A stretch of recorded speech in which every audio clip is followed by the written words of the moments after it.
Pai, do Filho e do Espírito Santo. Amém.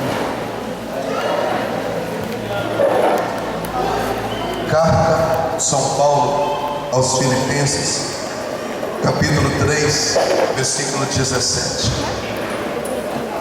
Carta de São Paulo aos Filipenses, capítulo 3, versículo 17. Quero parabenizar vocês, porque mesmo pela chuva todos vieram à presença de Deus. Parabéns a vocês. São Paulo aos Filipenses, capítulo 3, versículo 17. Essa manhã nós vamos ver o que Deus espera da renovação carismática. E eu não tenho nenhuma dúvida que Deus espera que nós sejamos modelos de católicos para a igreja. Vamos ler juntos. Irmãos, procurai todos me imitar. Olha o que Paulo está fazendo. Irmãos da igreja, procurai todos me imitar. E prestai atenção naqueles que se comportam segundo o exemplo que vocês estão vendo em mim. Veja que Paulo chama a responsabilidade para cima dele. Vocês não sabem como criar família? Olha para mim. Cola em mim que vocês vão aprender. Vocês não sabem como viver um casamento em Deus? Olha para mim. Pode me imitar. Paulo, como um dos primeiros carismáticos da igreja, aponta para a Assembleia e diz: eu sou o modelo de cristão que vocês têm. Pergunte para quem está do seu lado: a sua paróquia pode imitar você? A sua paróquia pode imitar você? Vai, irmão. Vai. Pergunte para quem está do outro lado: será que o seu grupo de oração serve de exemplo de catolicismo? Será que seu grupo de oração serve de exemplo de catolicismo? Versículo 18. Já vos disse muitas vezes e agora eu digo chorando: há muitos no meio de vós que se comportam como inimigos da cruz de Cristo. Está cheio de católico do pau, mentiroso, fingindo ser cristão e não é. O destino deles é a perdição, porque o seu Deus é o próprio ventre, e é vergonhoso a honra que eles apresentam publicamente.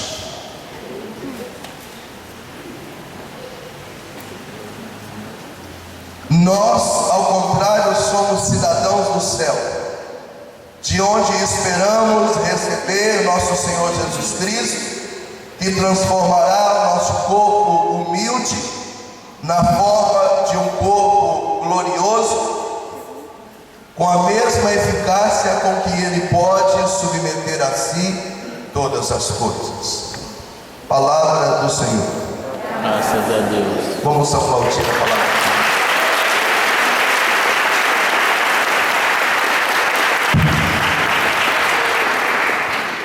Dia 11 de outubro, o Papa Bento XVI deu início ao ano da fé. Esse ano da fé iniciou-se dia 11 de outubro e vai terminar dia 24 de novembro de 2013, na festa de Cristo Rei. E eu fiquei me perguntando por que o Papa resolveu traçar 2012, 2013, o ano da fé. E eu acredito que, inspirado por Deus, o Papa está tentando cumprir o apelo do profeta que diz: se o Filho do Homem voltar, haverá fé sobre a terra. E eu acredito que, se demorar mais um pouco voltar, não haverá. A Europa está num caos de fé.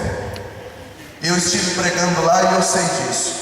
O único lugar que existe fé ainda é dentro dos muros do Vaticano, porque dos muros para fora, dentro de Inglaterra, Espanha, Holanda, desce, Itália, França, um caos de fé e paganismo. Estive pregando também na Ásia, e uma crise de fé gigantesca.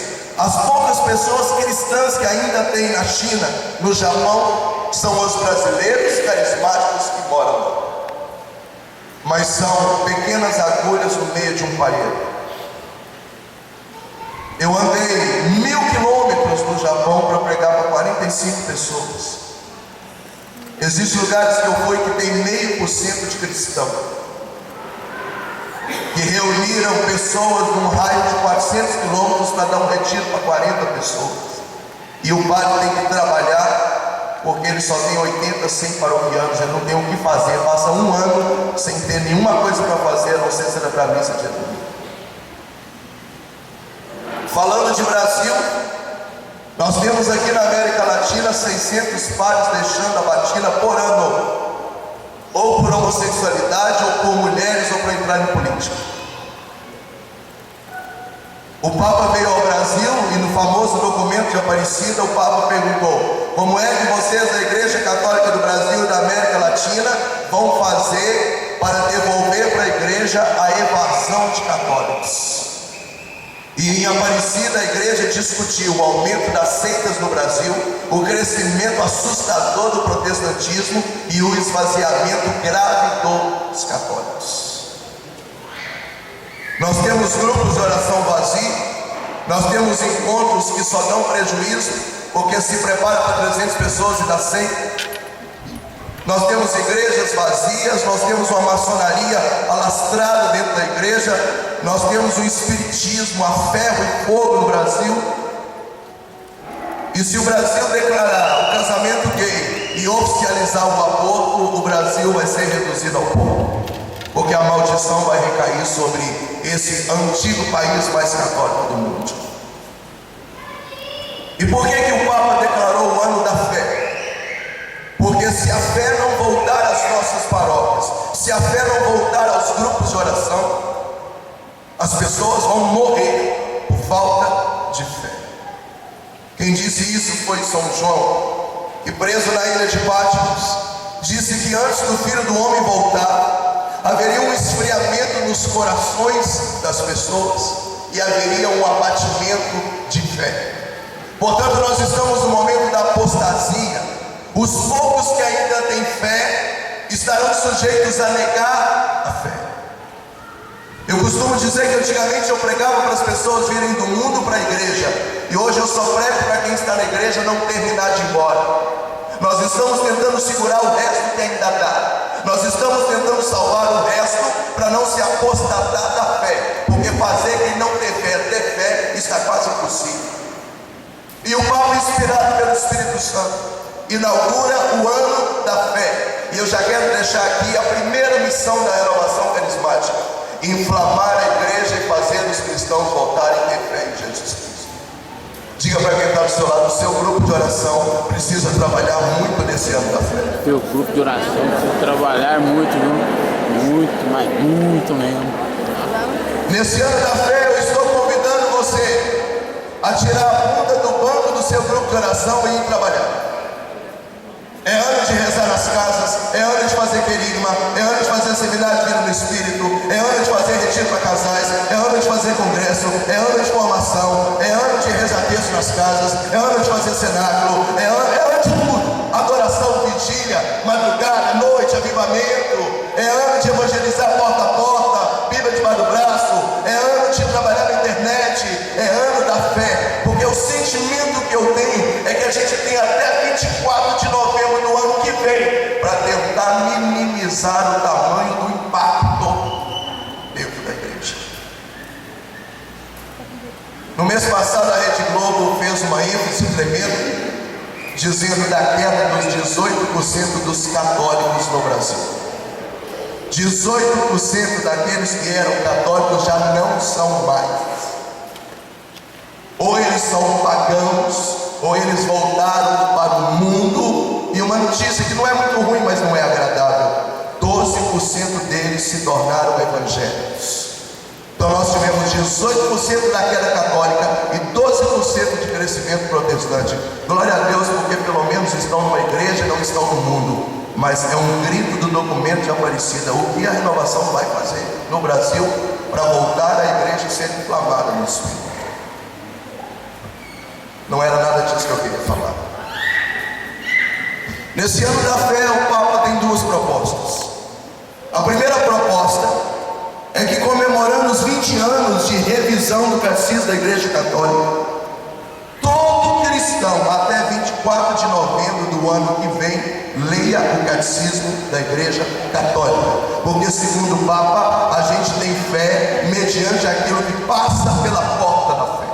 Se passa pela porta da fé filme, novela, Chico Xavier, revistas, sacanagens, coisas pagãs, a nossa fé acaba. Se passa pela porta da fé alimento sólido, a nossa fé se robustece. Então o Papa declarou que para termos fé nesse ano da fé é preciso passar pela porta da fé um alimento sólido de fé. E ele recomenda o Catecismo da Igreja Católica. Diga para quem está do seu lado: você tem um ano para ler o Catecismo da Igreja Católica. Tem um ano para ler o Catecismo da Igreja Católica. Comprar amanhã. A segunda coisa que o Papa pediu nesse ano da fé: o primeiro, em comemoração aos 20 anos de catecismo, que todo cristão leia o catecismo. O segundo, que a igreja medite nesse ano da fé o Concílio Vaticano II. E esse é o assunto da nossa pregação. Em 1950, o Papa Leão XIII, inspirado pelo Espírito Santo, declarou que a fumaça de Satanás entrou na igreja. Em 1950, o Papa reconheceu: o diabo está trabalhando dentro da igreja como uma fumaça discreta, semeada nos ares da igreja. Para combater isso, o Papa criou aquele famoso exorcismo, segundo Leão XIII, aquele que tem naqueles livros Oração de Poder, que rezava nas missas de cura e libertação. Agora a CNBB proibiu de um ano para cá, mas se você ligasse na missa de segunda-feira, 3 horas da tarde, na Canção Nova, você ia ver o padre lendo o exorcismo, que não é o exorcismo oficial, mas é o pequeno exorcismo segundo Leão XIII, que foi criado em 1950. A segunda iniciativa do Papa foi que, na hora da ação de graças após a comunhão, em todas as missas se rezasse a oração de São Miguel Arcanjo, consagrando a liturgia da igreja, os sacerdotes, as famílias a São Miguel Arcanjo, porque é aquele destinado a lutar contra o inimigo dentro da igreja. Então o Papa declara em 1950 que o diabo estava dentro da igreja, que São Miguel precisava nos ajudar e que era necessário trabalharmos libertação e exorcismo dentro da igreja, não o exorcismo oficial. Em 1955, entra o Papa Pio XII, pega a igreja entupida de problemas, faz um papado um pouco arrastado, curto, que termina mais ou menos em 62. Em 1962, entra o Papa João XXIII. O Papa João XXIII encontrou tanto problema dentro da igreja que convocou oficialmente o Concílio Vaticano II. O Concílio Vaticano II começou em 62, presta atenção, perdurou 63, 64 e terminou em 65. Já não era o Papa João XXIII, já era o Papa Paulo VI. O Concílio Vaticano II abriu com o Papa e fechou 3 anos depois com outro Papa. E existem 2 palavras do Concílio Vaticano II que nós precisamos aprender nesse dia, porque essas palavras são para a renovação carismática. A primeira palavra é uma palavra grega um pouco difícil de ser traduzida. Então, traduzida para o italiano e para o português, ela leva o nome de retorno às fontes. Diga para quem está do seu lado: retorno às fontes. Retorno às fontes. No Concílio Vaticano II, se decidiu que a igreja precisava voltar na raiz, nas fontes dos Atos dos Apóstolos. E eu quero definir essa palavra, retorno às fontes, como radicalidade. Não tenha medo dessa palavra radicalidade. Radicalismo leva ao extremismo, que leva a um desequilíbrio, que gera um fanatismo, a uma alienação. Radicalidade não. Radicalidade vem de raiz, primórdios, essência. A igreja decidiu no Concílio Vaticano II que precisávamos voltar àquela raiz, àquela radicalidade dos primeiros cristãos, ou santo ou nada. Nós queremos ser mate, nós queremos derramar o sangue, mas nós vamos sustentar essa igreja, nós vamos falar a verdade, nós vamos inflamar os carismas, e somos presos por Jesus, e quando somos libertos, continuamos a fazer a mesma coisa, com intrepidez, com ousadia. A igreja precisava voltar àquela radicalidade, raiz dos Atos dos Apóstolos. Guarda essa palavra. Esquece retorno às fontes. Diga para quem está ao seu lado: radicalidade evangélica. Radicalidade evangélica. A segunda coisa que foi decidida no Concílio Vaticano II é uma palavra italiana escrita com 2G, chamado aggiornamento. 2G da som de D. Aggiornamento. Adornamento significa que a Igreja Católica precisava voltar a anunciar a verdade de um jeito novo, adaptado, mais alegre, mais dinâmico, mas para que os problemas da igreja fossem embora, a verdade do Evangelho, o dínamo, o dinamismo precisava voltar, anunciar a verdadeira doutrina, o verdadeiro Evangelho, não ter medo de viver e anunciar aquilo que prega. Olha, primeira decisão, radicalidade, retorno às fontes. Segunda decisão, adornamento, anúncio da verdade. Guarda essa segunda palavra. Diz para quem está do outro lado: radicalidade e verdade. Radicalidade e verdade. Diga para quem está atrás de você: radicalidade. Radicalidade e verdade. Assim que foi empossado, o Papa Bento XVI, no seu primeiro discurso, disse que nesse papado dele ia voltar sempre no Concílio Vaticano II, e resumiu a sua carta dizendo que poderíamos resumir o Concílio Vaticano II em retorno às fontes, uma radicalidade inicial, e adornamento, um anúncio da verdade diferente, adaptado, mas anunciado. Radicalidade e verdade. 2 anos depois nasce a Renovação Carismática Católica. Ô glória! Ô glória! Ô lá lá! O seu grupo de oração é a resposta do Concílio Vaticano II para os problemas da igreja. O seu grupo de oração é a resposta do Espírito Santo para os problemas daquela época e hoje, 50 anos depois, 47 anos depois, da igreja. A igreja precisava de alguém que fosse radical, que vivesse naquela paixão dos Atos dos Apóstolos. Se tiver que morrer, morre. Se tiver que prender, prenda. Mas eu sou de Jesus Cristo e vou levantar essa bandeira e quero ser louco por Ele, radical por Ele. Aí nasce a renovação carismática. Lá lá. A igreja precisava de alguém que anunciasse a verdade, seja com banda, com música, com dar de louvor, mas que anunciasse, que tivesse paixão pela verdade. E aí então nasce a renovação carismática católica. Quando a renovação carismática católica nasceu, após o Concílio Vaticano II, o Espírito Santo colocou na renovação carismática, ele não colocou, ele fofocou tudo que tinha discutido em 3 anos entre papas, cardeais e núncios. O Espírito Santo falou: é isso que vocês precisam? É isso que a igreja precisa? Tá bem, eu vou montar um pacote, e esse pacote se chama renovação carismática. 2 anos depois nasce a primeira comunidade de vida, e de lá para cá a renovação carismática e as comunidades imprimiram na igreja 2 caráteres: de retorno às fontes e de adornamento, de uma radicalidade evangélica e de uma verdade anunciada. Responde para mim: deu certo? Deu. Graças a Deus, a missa que era em latim deixou de ser em latim, e os católicos que assistiam missa agora não assistem mais. Se você abrir sua boca e dizer que você vai assistir missa do Concílio Vaticano II para cá, a gente assiste televisão. Agora você pode partir participar, porque você é concelebrante, sacerdote régio da Santa Missa.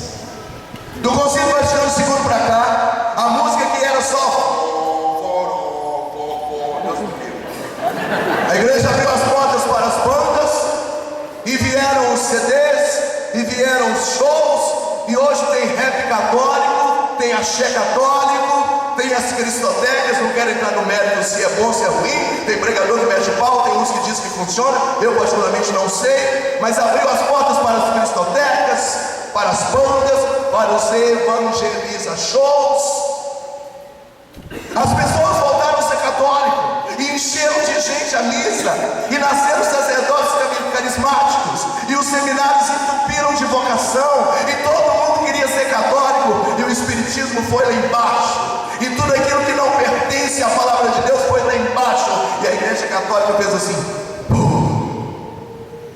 Todo mundo queria ser santo, todo mundo queria ser dessa igreja do fogo. Houve um avivamento na igreja, as igrejas encheram, os grupos encheram, vieram as torcidas de Deus, os cenários, que começaram com o padre Eduardo Douglas, com o padre Jonas, para 20, 30 mil pessoas em São Paulo, e aí espalharam. Já teve no Mineirão torcida de Deus para 25 mil pessoas, isso há 15 anos atrás, e vieram os shows da vida, e todo mundo queria ser cristão.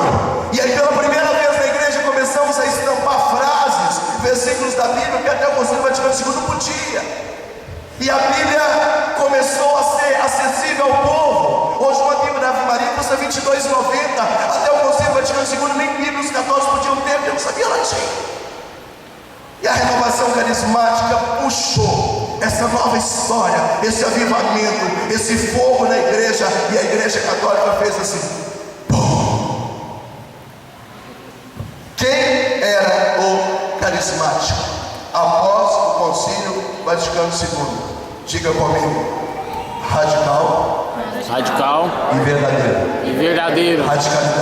Radicalidade e verdade. Retorno às fontes. Adornamento. Quem é o carismático? 2 pontos. Parágrafo e travessão. Não bebe, não fuma, não fica, casa virgem, não usa roupa curta, não usa brinco, não usa piercing, não faz tatuagem, não assiste novela, não escuta música do mundo, não vai no show. O carismático era radicalmente como nos Atos dos Apóstolos. Quem era o carismático? Pregava contra adultério, pregava sobre castidade, metia o pau no espiritismo, não aceitava a maçonaria na igreja. Se o padre fizesse alguma coisa errada, o carismático estava lá na porta da sacristia esperando ele chegar para explicar por que ele fez aquilo. O carismático era verdadeiro, anunciava, vivia o que prega, e a igreja sofreu um tombo espiritual, porque a resposta do Concílio Vaticano II foi o nosso grupo de oração que deu vida à nossa paróquia. Quem está entendendo a mensagem, dá uma glória a Deus. Oh, glória!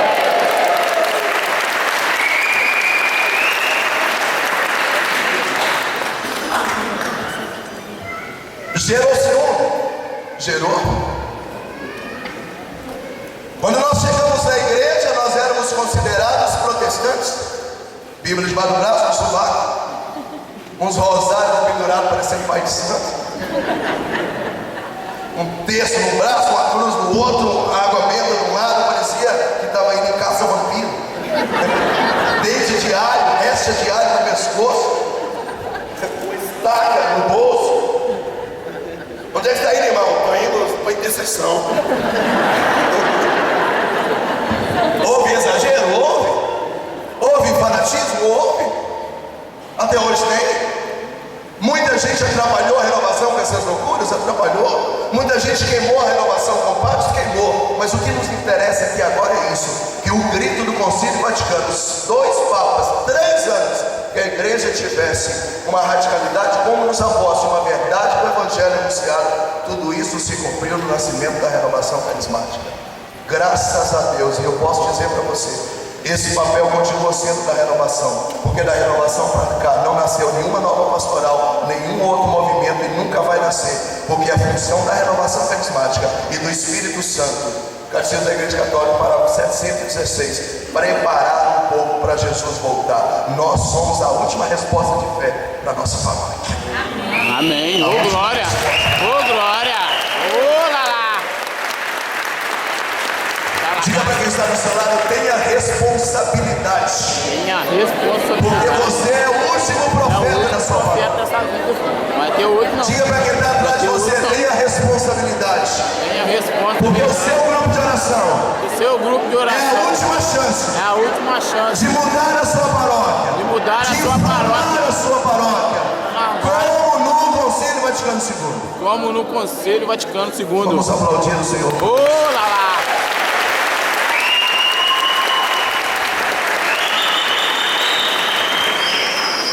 Prepara o lobo agora.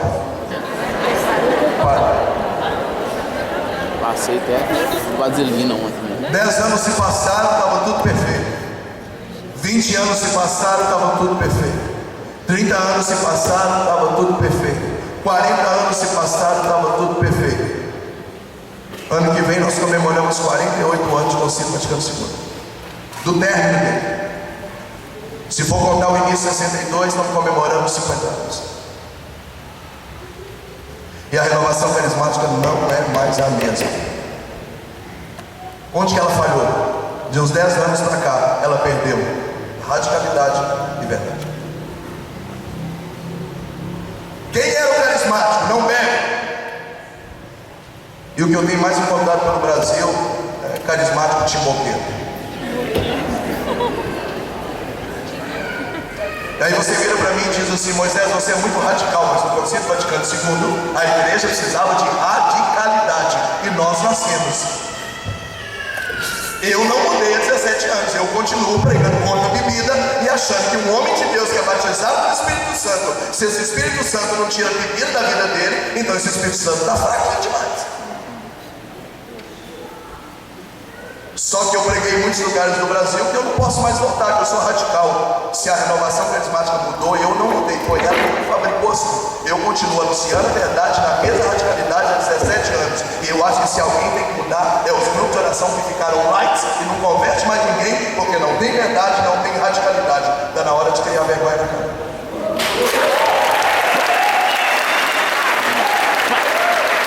Começou. Diga para quem está do seu lado: carismático que bebe não tem moral para nada.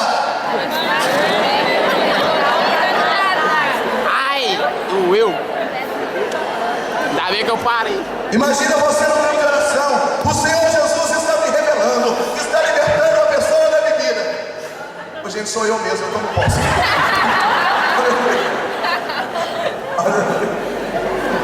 Ou então você vai dizer: isso mesmo, Senhor, eu vou proclamar. Quando você abre a boca, o diabo: não fala, você tem rabo preso comigo. É verdade, diabo? Eu não estou vendo nada, Senhor Jesus.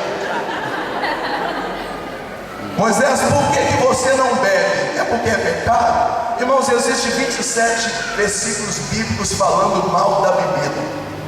Mas eu não bebo não é porque não é pecado. Eu não bebo porque do Conselho Vaticano II para cá a igreja está esperando que eu seja a resposta de fé e de avivamento. Em nome da minha missão eu não quero beber, porque eu quero ter unção. Oh, glória! Oh, Pai! Diga para quem está do seu lado: quem bebe não tem unção. Quem bebe não tem unção. Não tem não, irmão? Eu não tenho. Eu estou dando um exemplo de bebida. Mas quem era o carismático após o Conselho Vaticano II? Antes do filho falar papai e mamãe, a primeira coisa que o filho fazia era orar em língua. Não é? A gente ficava: vai, mostra pro vizinho. Ele já conversa? Não, mas ora em língua. Fala pra papai dele.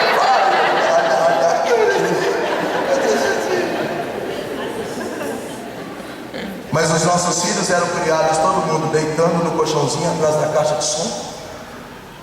Batizou ali com 10, 15 dias, e o menino já começava a ir para os congressos, ir para os encontros, sem roupinha ali, só de fraldinha, ó, na mamadeirinha.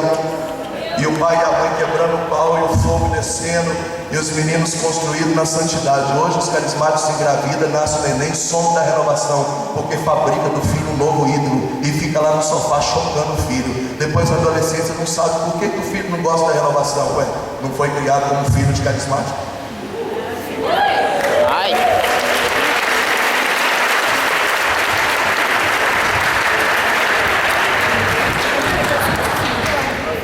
Quem era o carismático após o Concílio Vaticano II? Eu sei.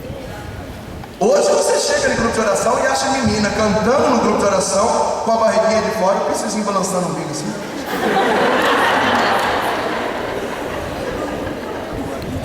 Quem era o carismático após o Concílio Vaticano II? Não usa roupa curta.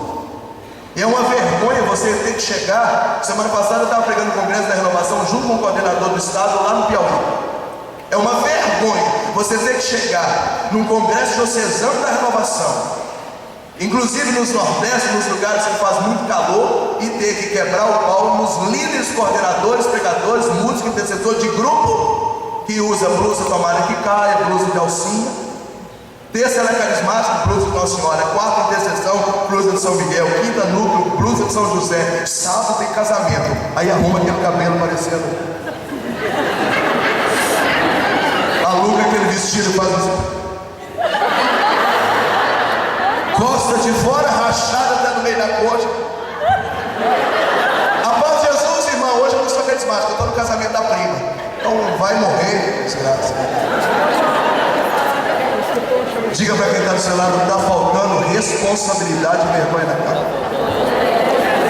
Demais, viu? Demais, viu? Nossa Senhora. Quem era o carismático após o Concílio Vaticano II? Todos casam na castidade. Eu fui fundador de um grupo de oração só para jovem, todo sábado à noite. Era um grupo de oração que começava às 7 horas e tinha hora para acabar. Era 3, 4 horas de grupo de oração. 350 jovens numa capelinha. E o fogo descia. Acabava ali, nós íamos para o trailer comer X-Tudo. Está explicado? Nós saíamos os rapazes e as moças, deixando as moças todas em casa. Não tinha safadeza, não tinha indecência, todo mundo era caço. Dessa minha turma, nos 60, 80 líderes, todos casaram na castidade, todos têm nenenzinho, todos estão na igreja. Alguns foram para a toca, outros foram para o seminário, outros foram para a Canção Nova. Eu fundei a comunidade, mas foi uma safra de santidade na igreja, igual o Concílio Vaticano II esperava de nós. Hoje, você chega em grupo de oração e prega sobre sexo, a galera não sabe onde é que põe a cara. Os músicos estão vivendo vida sexual, líderes estão vivendo vida sexual. As pessoas do banco não escutam alguém anunciando a verdade, falando que a pessoa que está vivendo vida sexual fora do casamento, que não pode comungar, que é doutrina católica. Não se escuta pregar sobre pecado no grupo de oração. É só amor, misericórdia, vamos acolher todo mundo, né? No final todo mundo vai se salvar, Ninguém vai se salvar e você ainda vai morrer por omissão, porque Deus não levantou você na igreja para passar a mão na cabeça dos outros, foi para salvar os outros. Já. Ô, glória! Ô! Fala, deixa de ser safado. Deixa de ser safado, irmão. Deixa de ser safado, irmão. Ah, deixa de ser safado. Não, tá. Quem era o carismático após o Concílio Vaticano II? Não escuta a música do mundo. A gente até naquele fogo espiritual, a gente falava música do mundo, né? Parecia que era do café. O nome correto é música secular, né? Pode mentir. A pode apagou. Eu me lembro uma vez que eu fui pregar no grupo de oração. O grupo de oração era no sábado. E havia na minha cidade a Expo 7, que é o rodeio e a festa do cavalo. Naquela noite tinha vendido 33 mil ingressos para o show de Zezé de Camargo e Luciano. E eu ia pregar. E aí eu falei, irmãos, quantas pessoas vão pecar nessa noite? Vão trair suas esposas, vão fazer sexo fora do casamento, vão cair em adultério. Quantas pessoas vão beber e vão brigar e vão ter acidente e vão ter problema? Mulheres que vão engravidar, que vão abortar. Nós somos carismáticos, nós vamos permitir isso? Aí o povo, não. Eu falei, então vamos ficar de pé. Vamos estender os braços em direção ao Pai, disposição, vamos orar. E começamos a fazer um clamor, com meia hora de clamor. Caiu um pé d'água, o show foi cancelado.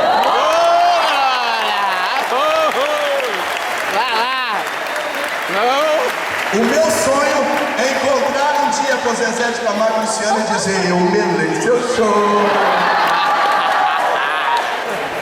Hoje, nos nossos dias, não dá certo. O grupo tem que acabar mais cedo, porque muitos dos servos já estão com o ingresso comprado para ir no show.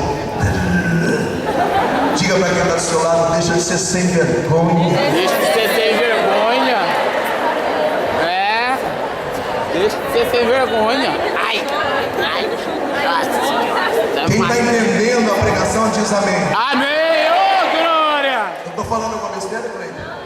Meu coordenador diocesano.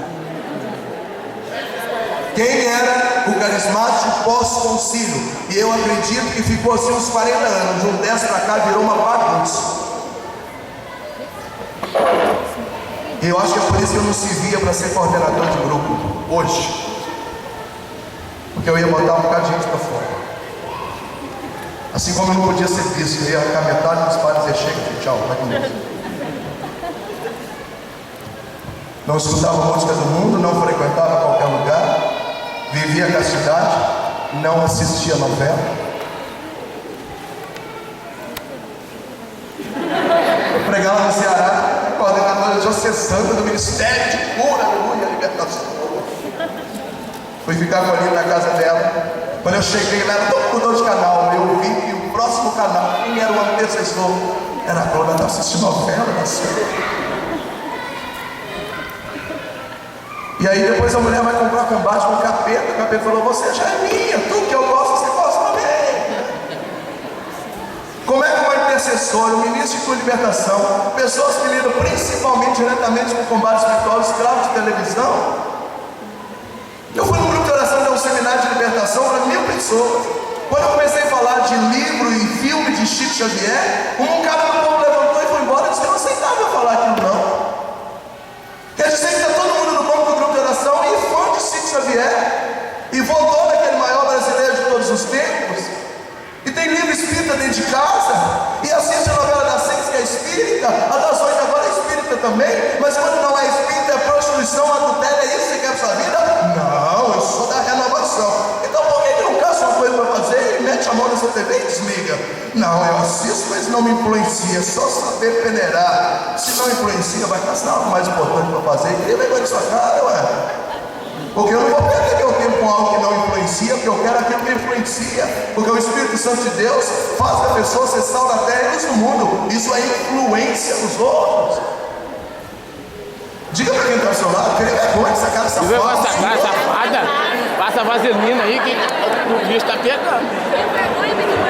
Viu com essa cara lavada lá no banco lá? Não é um jeito de você ver não. É assim sim. É assim sim, não tem nada de assim.